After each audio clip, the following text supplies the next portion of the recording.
Indus valley civilisation के अंत में आर्यन इन्वेजन की थ्योरी सबसे पहले कॉलोनियल पीरियड में वेस्टर्न स्कॉलर्स द्वारा दी गई थी, जिनमें कहा गया था कि आर्यंस ने सेंट्रल एशिया से होते हुए भारत में प्रवेश किया और सप्त सिंधु में जाकर बस गए।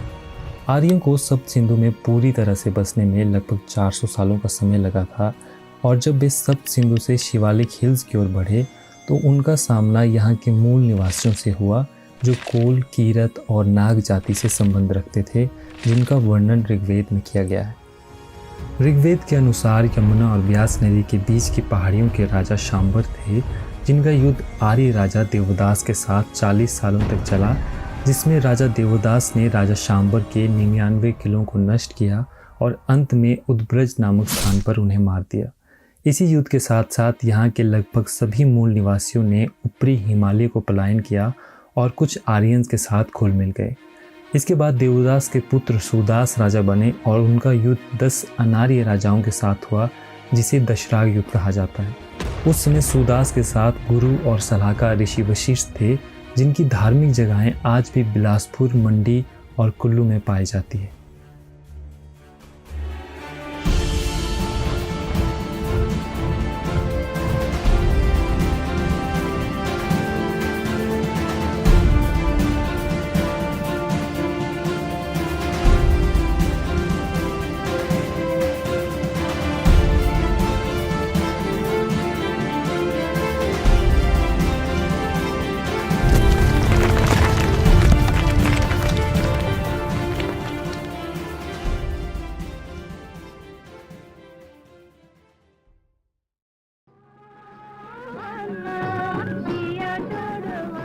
हिमाचल प्रदेश का प्राचीन और मध्यकालीन इतिहास बहुत ही सीमित मात्रा में उपलब्ध है, जिसका लगभग 90% भाग लुप्त हो गया है। इसलिए जब भी हम हिमाचल प्रदेश के इतिहास का अध्ययन करते हैं तो वह पुराने सिक्कों, ताम्रपत्रों, वंशावलियों और यात्रा वृत्तांतों के आसपास घूमता है। फॉर एग्जाम्पल, भूरी सिंह और स्टेट म्यूजियम शिमला में इंडो ग्रीक्स, अपोलोडोट्स, औदुंबर, त्रिगर्त, कुलुत और कुनिंद के सिक्कों को रखा गया है, जिनमें से ज़्यादातर सिक्के 1974 में स्टेट म्यूजियम के बनने के बाद मिले हैं, और ये सिक्के हिमाचल के इतिहास के कई अनआंसर्ड क्वेश्चन का जवाब देते हैं। दूसरा मुख्य स्रोत है यहाँ की वंशावलियाँ और यहाँ के यात्रा वृत्तांत।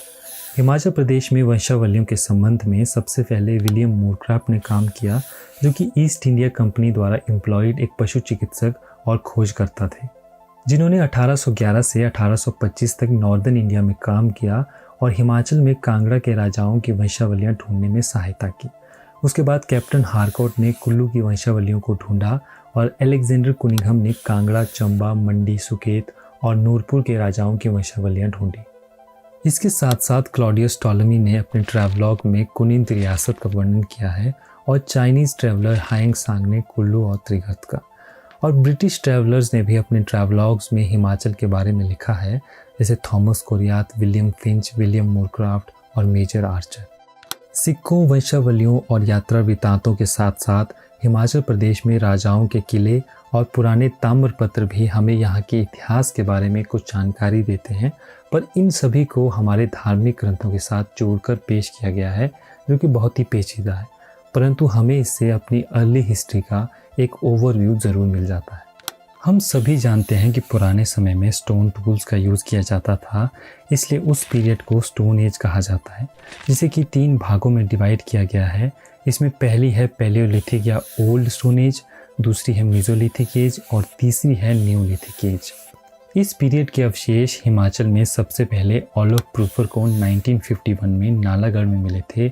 इसके बाद बेबी लाल को 1955 में और डॉक्टर जीसी महापात्रा को गुलेर, देहरा और सुकेती में 1974 में मिले थे, जो कि स्टेट म्यूजियम शिमला में उपलब्ध है।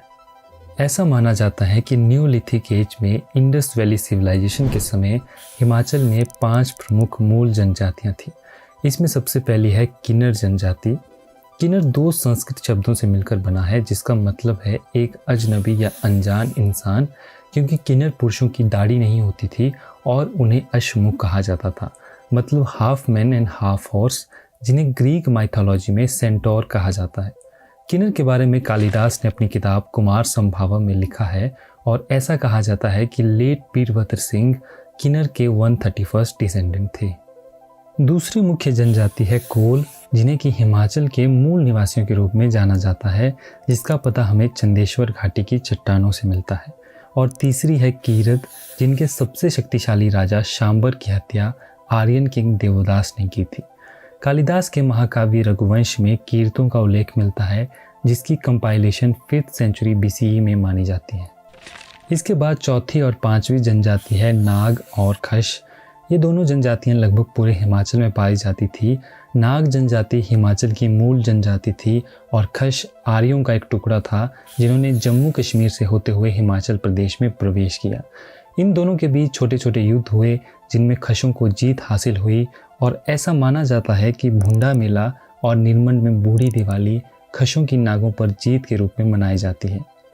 यह सभी जनजातियां यहाँ के मूल देवी देवताओं में विश्वास रखते थे, जिन्हें कि अलग अलग नामों से जाना जाता था। इनमें शिव, शक्ति, ऋषि और नाग देवता सबसे ज़्यादा प्रचलित थे और आज भी हैं, और यह सभी हिमाचल में मिले सिक्कों और ताम्रपत्रों से प्रमाणित होते हैं। इसी समय वैदिक काल में हिमाचल प्रदेश को हिमवंत कहा जाता था, जहाँ पे 4 जनपद थे, औदुंबर, कुल्लू, त्रिगर्त और कुनिंद। और अगर हम मॉडर्न डे में इन चारों जनपदों का मैप देखें तो कुछ इस तरह से एक रफ मैप बनता है, जो कि हमारे धार्मिक ग्रंथों से मिली जानकारी और पिछली शताब्दी में मिले सिक्कों और ताम्रपत्रों पर आधारित है। हमें इन 4 जनपदों के बारे में ज़्यादा जानकारी तो है नहीं, पर कुछ मुख्य बातें ज़रूर पता चलती है। जैसे औदुंबर राज्य के सिक्के कांगड़ा से लेकर होशियारपुर तक मिले हैं, जो उनके राज्य, भाषा और बिलीफ्स का प्रमाण देते हैं। इसी तरह से त्रिगर्त राज्य को सतलुज, ब्यास और रावी के बीच का भाग माना जाता है, जिन्हें पनीनी ने अयुध्यजीवी कहा, जिसका मतलब है ऐसा राज्य जो युद्ध के सहारे जीता हो। और अगर हम कुलुत राज्य की बात करें तो यह ब्यास नदी के ऊपरी इलाके का राज्य था, जहाँ के सिक्के प्राकृत और ख्रोष्टी में लिखे गए थे। और अंत में कुनिंद राज्य के सिक्कों पर राजा अमोघ भूति का नाम लिखा हुआ है, जिनका संबंध प्रेजेंट डे में कनैट से है, जो हिमाचल की एक मुख्य जाति है, जिनका उल्लेख हमें पुराने डिस्ट्रिक्ट गैजेटियर में मिलता है। 1st सेंचुरी AD की शुरुआत के बाद हिमाचल के प्राचीन काल इतिहास को 3 भागों में बांटा जा सकता है। इसमें पहला है मौर्यन काल, दूसरा है गुप्त काल और तीसरा है गुप्तोत्तर काल, यानी गुप्त काल के बाद का समय। सबसे पहले बात करते हैं मौर्य काल में हिमाचल प्रदेश के इतिहास की। इस पीरियड के 3 मुख्य वृत्तांत हैं। इसमें पहला है विशाखादत्त के मुद्रा रक्षक और जैन धर्म के परिशिष्ट प्रवरण में हिमालय के लोगों और चाणक्य के बीच युद्ध में भाग लेने के लिए हुई संधि का वर्णन, और हिमालय में अशोक द्वारा बौद्ध धर्म का प्रचार और उनके द्वारा बनाए गए स्तूप। इसके साथ साथ कांगड़ा और शिमला में शुंग और कुषाण डायनेस्टी के कॉइन्स भी मिले हैं, जो पहाड़ी क्षेत्रों के साथ उनके संबंधों का प्रमाण है। मौर्य काल के बाद गुप्त काल में समुद्रगुप्त ने 340 ईस्वी में पहाड़ी राज्यों पर जीत हासिल की।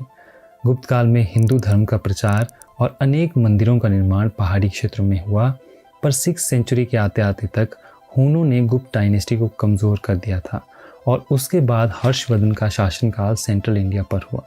और इस समय चाइनीज़ ट्रैवलर हाइंग सांग ने भी पहाड़ी राज्यों में यात्रा की, जिसके बारे में उन्होंने अपनी किताब सी यूकी में लिखा है।